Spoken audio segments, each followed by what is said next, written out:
Live in talkSPORT, of course, but if you're watching on your telly, you'll see how lucky am I, because Arsenal Invincible Martin Keown has come over this side of the divide to join me here in the studio. Better here, isn't it? I feel like I can have a go at Simon from over this. You can see him more and have a go at him more from this range. Simon Jordan is to my left, and the reason for all this manoeuvring around the studio is that we have a Super Bowl winner in our midst. Wow. How lucky are we? We're joined in studio by former NFL wide receiver turned sports broadcaster at the New York Post, and he is Brandon London, a man who won Super Bowl with the New York Giants. Am I right, Brandon? Yes, sir. Back in 2007 when we played at Wembley Stadium. It was awesome. Been back, 2-3 times since. The American football game is growing over here, and the football game is actually growing back into the United States. So I love the collide of both the footballs, but glad to be back in London having a great time. And had I known, I would have dressed up a little bit more. If I would have known, you would have outclassed me right now. But thanks for having me in studio. Brandon, you are most welcome. Now a broadcaster in New York on different channels, including the sports department at the New York Post. And Brandon, let me tell you, you're going to be hearing him over the summer, because I think you're going to be doing bits and pieces for talkSPORT at the upcoming World Cup. So soccer is now in your resume as well. Yeah, and it's funny because, growing up, it was played in the fall during football, and I'm the son of American football coach, and it was something I was always interested in. But once I got to college, started playing FIFA, and everybody started kicking my butt with Didier Drogba. That's when I started to become a Chelsea fan. And then we come over here, we practiced at Cobham in 2007, met a couple of guys. One thing's led to the next. I've been involved with a lot of the supporters clubs over there, waking up at 5 a.m., getting drunk, watching Chelsea football. Have done shoots with Gary Cahill, Ashley Cole, those some great guys. And I can't wait till the World Cup's over there, because the fandom is going to be absolutely out of control. So you guys be ready. And bring a lot of sunscreen. Bring a lot of sunscreen. So we understand. You must get mobbed everywhere you go, though. Not really, but Super Bowl winner. Come on. In New York, people know me because I do a lot of stuff with the New York Giants. I'm like the in-game MC. I do a lot of stuff with the with the players. So when they see me, they'll come up and be like, "Oh, Brandon, hey, what's up?" And if I'm on a date or something, I'm like, "Yeah, that's me. Yeah, that's me." But it's New York is one of those places to where you can do anything as long as you win there. The fans love you, and that's kind of helped me ease into that transition from on the field to now being on camera.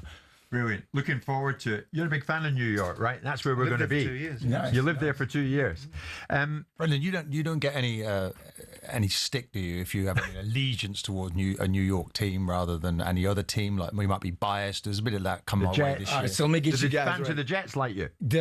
No, not really, because it's the Giants and the Jets. We've both been miserable for quite some time now, but now the Giants signing John Harbaugh looks like the franchise is headed in the right direction. You're hoping the same thing for the Jets. But when you guys come over for the World Cup, don't say you're a Brooklyn Nets fan. You got to say Knicks. You got to root for the Rangers. That's the hockey team there. And when it comes to MLS, whether it be the Red Bulls or NYCFC, you're on your own there, because I can't pick a side. I love both those fan bases. But Giants, Rangers, Knicks, you can't go wrong. You can't go wrong. That advice. Listen, 70-odd days out from it, is excitement really building for the greatest show on earth in terms of football as we know it, soccer as you call it? Yeah, until we saw those kits and that butt kicking against Belgium the other day for the U.S. men's national team. You lost 5-2. Yeah, Weston McKennie scoring early. You get excited because Pochettino has done a really good job coming in and changing the culture, or getting the culture aligned to where it should be right now in terms of the hype and the excitement. But I'm not worried too much about this Portugal friendly tomorrow. It's Senegal and Germany before the real matches start. And I feel like if you want to bring the casuals on with Americans, because, we're so trendy when it comes to getting the hype going, you've got to play well. You've got to put some really good performances against Senegal and Germany right before the actual cup kicks off. Yep. But again, when it comes to that fandom, Americans are going to try to outdo everybody when it comes to being the flashiest, trying to be, having the most hype and style. But we got to get it done on the pitch. But I think Posh has come in and do a great job. And again, I understand they got their butts kicked, but I'm not really worried about that right now, because you want to be playing. It's the same thing as our Super Bowl 2007. You want to be playing playing your best football, rather, soccer or football, when the playoffs come, when it becomes real. Before they played Belgium the other day, Brandon, they lost by 5-2 against them. US team coach Mauricio Pochettino, we all know him, of course. I've known him for years. He did a bit of speaking before the match, and I think he's bought into the American thing. Have a listen. Guys, welcome to the camp, okay? It's going to be a different camp. That is why we need to pay attention, okay? No one is playing for nothing. That more to respect the badge, do my best, commitment, okay? And that is the most important thing, and be natural. It's not to feel, oh, no, we need to perform now, we need to do, no, always. We need to perform always. Every time that we are in the national team, we need to perform. We were talking, why not us? Why not us? Why not us? Why not us? If I not believe in you, it's difficult. If I don't believe in you, it's difficult to go and to compete. Why not us?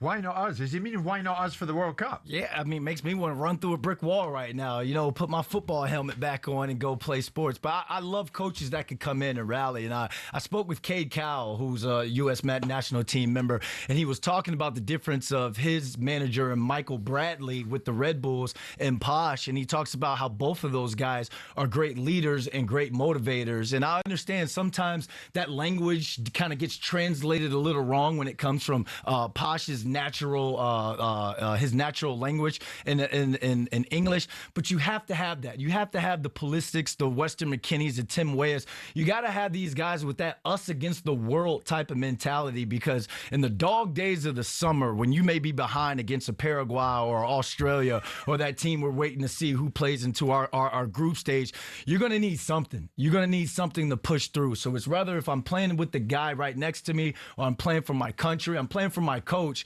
the name on the back of my jersey, the logo, the shield. You need something. I think that he's done a great job coming in with that culture and getting these guys aligned to where he wants them. This man and I, Brandon, were England, USA in Qatar. Okay. In fact, USA did well that night, didn't they? Better than England. Yeah. Do you think they'll do much as a host nation? Not particularly. Sorry, Brandon. I mean, Greg Berhalter played for me. He was the former coach. Yep. He was one of my players at Palace. And I don't think he did a bad job. I thought the Americans were better than us when we played them in Qatar. And if they had a centre forward, they might have put us to bed. I mean, Pochettino, my questioning of him is why go manage the American team. I think it's because having spent some time in America watching what's happening in the MLS and what they think they're going to be, and obviously brought over Messi and a few other things, it's always been a big sport. It's always been a big sport up to a certain point. And when these guys go to college, they go off in different directions because it's never found its outlet. It's getting bigger, the MLS. It's still miles off. American coaches coming over here coaching in English football. You've seen one coming over with Wilfred Nancy coaching Celtic, got about 6 weeks and got booted back in. No, I don't expect them to do very much, but I do expect Pochettino to be very financially rewarded for being the American coach. That's the thing. I mean, what's your exit? You're born, Richmond, Virginia. Yep. You want the Americans to do well. Of course you do, Brandon. Realistically, what will they do? I think, if we can at least get to the knockout rounds is a must. You have to have that in order to progress and to go through. Engage the indigenous. Engage and make it a successful tournament for us. You got to make it to the knockout rounds, but you got to knock somebody out in there as well. You got to advance, because I feel as though that will bring our culture. We're never going to be on the same level as you guys. And I was going to ask you, is it because you think we just don't have those stars? We have a good, solid roster, and they're saying one of the best in years. But is it because we're lacking the Ronaldos? Is it all the other opportunity that young sports people have in America, that football or soccer, as you call it, isn't really high enough? No, it's growing, and I don't see the quality in that squad for you to go on and be, to compete in this World Cup, really. Not yet, because our best athletes are playing American football and basketball, and I tell kids when I train them in American football, hey man, you're like 5'8", 5'9", you're super fast, you're super athletic. Maybe if we could have got someone to them earlier and put a soccer ball on their foot, and then they've gone through the youth academies like you guys did, then that kid could have had a better path, and we could get some of our better athletes on the pitch instead of going and being like a third tier American football player, not even having a chance to play in professional basketball. So I'm hoping that this could be that new wave that gets people excited, to where, for me, I have a 3-year-old at home I can't wait to get home to. I'm kicking the ball outside with him all the time, and he's like, Dad, let's go play soccer. I don't know what I'm doing when it comes to it, but I'm going to hire a trainer that has some sort of background and knows how to coach, because I want to see if this is something that he would enjoy. And, you know, his dad played professional football, so you're going to get the work in. We're going to put in the work, but I want to see him from a younger age, see if he gets excited for that type of football rather than dad's side of football. Brandon, I get the impression that if the World Cup was tomorrow, you'd be ready with a microphone in front of you. You are ready now, my friend. We're going to take a brief break. We're going to talk about what the weather's going to be like out there during the finals. It's going to be sweltering hot. That and a bunch of other things. And might it become the Donald Trump show? It just might. 12:15. In the company of this man, Brandon London, sports broadcaster for the New York Post, a man who has won the Super Bowl. He's a Super Bowl winner. And of course, he knows all about soccer, as these guys call it. And soccer is coming to town. The World Cup is coming. Can you believe it that your country is hosting this thing? Yeah, I mean, because I was a kid when it, you know, back then in the 90s. I had a hairline and all that back then. But now I'm old enough to kind of be like, you know, a supporter of the game. Again, I've shot and I've met Alan Shearer. I've shot with Ian Wright. So to be able to meet these legends and see what you guys, I've kind of adapted that culture as much as I can. So now that the World Cup is coming over, I'll be doing some fan fest hosting. I can't drop it yet until I sign that contract with the company that I'll be working with just yet. But it's going, I cannot wait. And I think a lot of fans, we need this because we need to see what we're up against on a global stage firsthand. Yeah. And, you know, I think the American fans are going to really embrace everyone from a global or international level. I think it's a mystery. We've had the 94 World Cup in the States. Way back in the 70s, there was an American league where some of our great players went out there, Jim, didn't they? To play. I think Bobby Moore was playing out there. And it's never really, you've got a population of 340 million people, and yet you don't have a team that really can compete. It's a massive mystery as to how it's not. You've got the MLS league as well. Still, we don't get the American players. It's just, I don't understand it. I mean, they're two major sports, three major sports.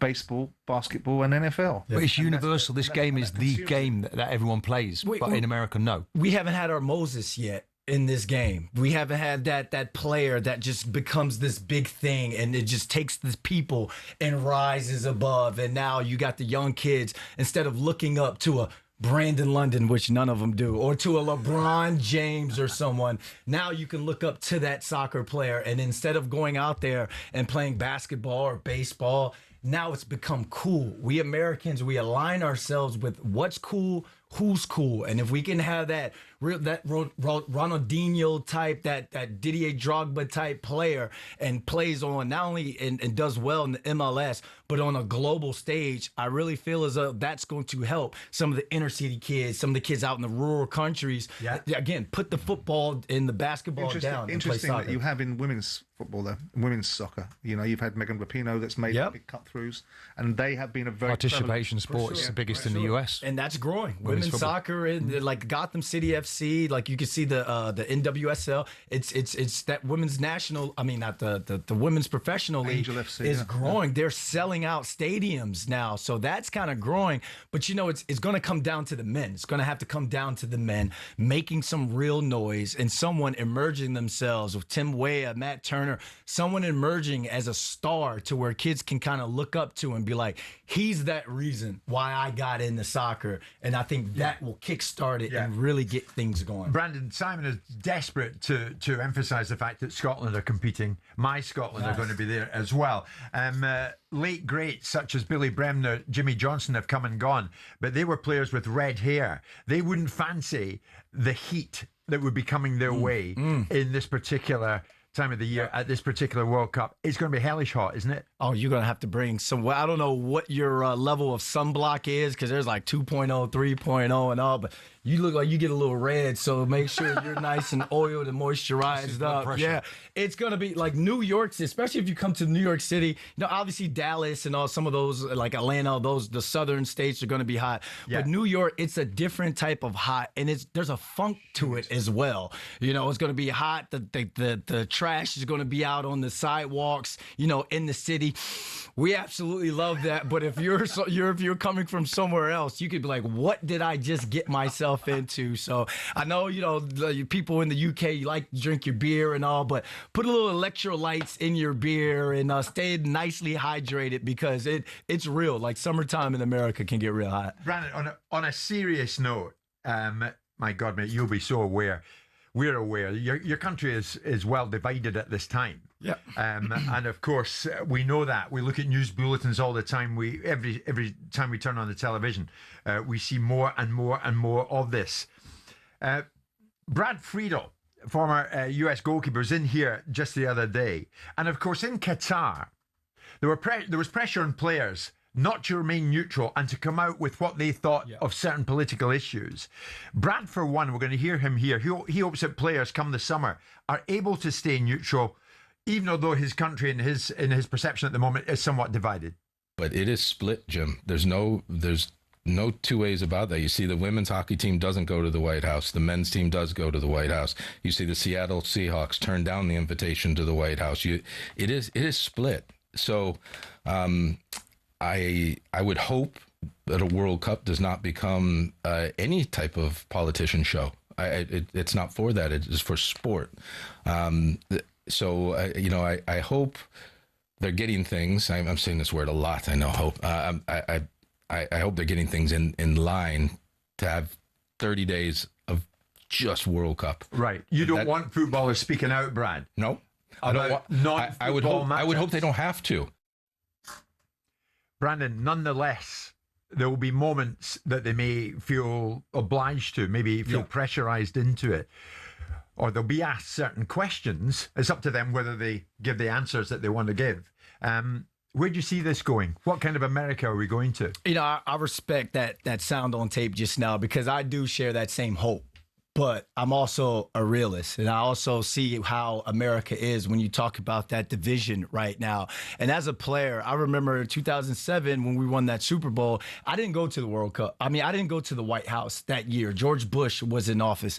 It's 23 years old. I was stupid. I didn't know anything about anything. But now you fast forward it and you realize players are taking hard stances now when it comes to, if you align with the left, you align with the right, whether it's something like immigration, whether it's something where, you know, police brutality, any of that.